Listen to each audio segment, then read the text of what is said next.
Hey, good morning everybody.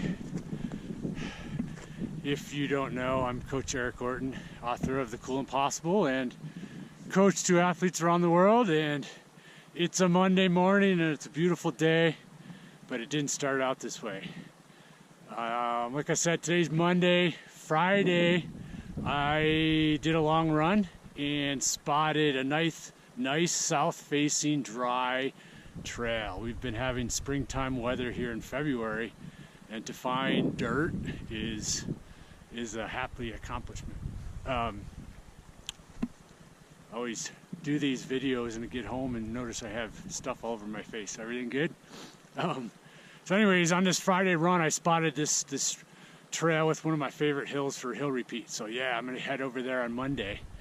And lo and behold, I woke up to a storm. It doesn't look that way now. It's starting to clear up a little bit, but that dirt is no longer dirt.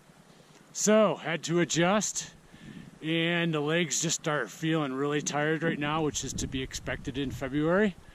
So I have a pretty flexible coaching schedule, so I like to get out early morning to get my run in, regardless of what the day looks like. But today was just one of those days where it's like, I'm gonna go to the bank first. So I go to the bank. Then, I convinced myself I'm not fueled well, so I better stop off at the store and get something to eat. And just finding myself, playing all those funky games we play with our mind, just to get out for that run.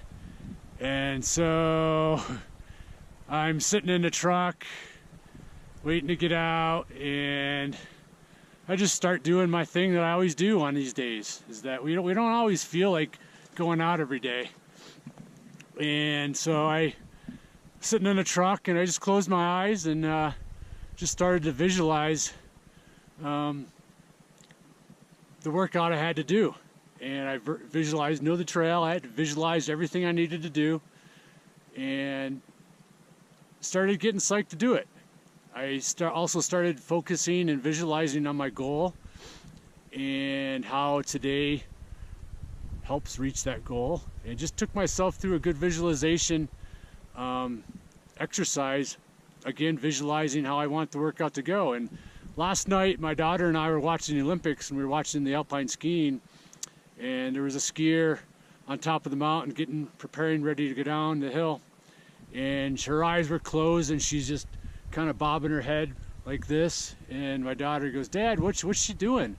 I said, she's preparing herself for her success. She's visualizing everything she wants to have happen on that run. She's seeing it exactly how she wants it to go. And that's what I did this morning, getting out of that truck and visualizing my success today. And I stepped out, headed up, hit the trail, fresh 2 inches of snow. Every step was a slide back. So every step was just an effort. But I just kept visualizing everything I wanted to have happen today. I had a 4.5 mile, about 800 foot approach to my hill here for my 6 by 1 minute hill repeats. And that's where I'm at right now. So I'm gonna take you along for the ride, but I also wanted to say that, I think oftentimes we look at elite athletes, say Olympians, or someone we may kind of looked up to in running or other sports, and think that they're an elite athlete and they don't go through days like today. Well, that's just absolutely not true. Is that they're elite athletes, but they're also elite thinkers. And we might not always have elite ability. A lot of times that's not our choice.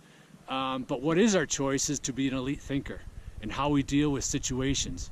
And days like today take practice, but days like today, just like the training, practice for those races where not everything is going to go right, especially in ultramarathoning. The perfect race, there's still going to be ebbs and flows of good and bad times, and being able to perform when you're not feeling good is what ultimately needs to take place for you to be an elite thinker and to probably reach your goals.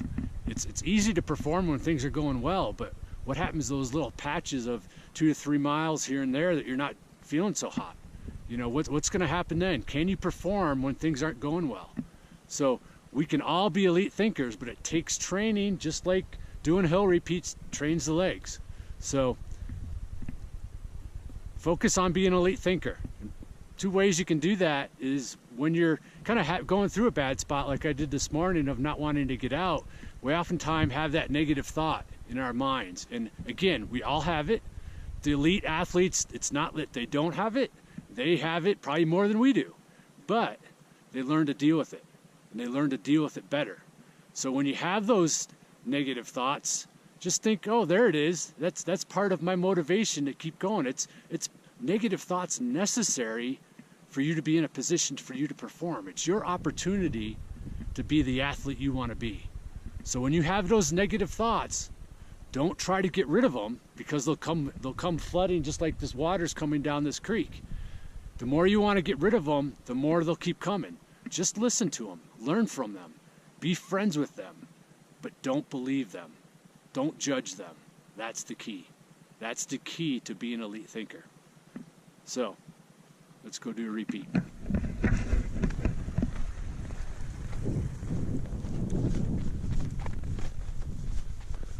One minute to the top.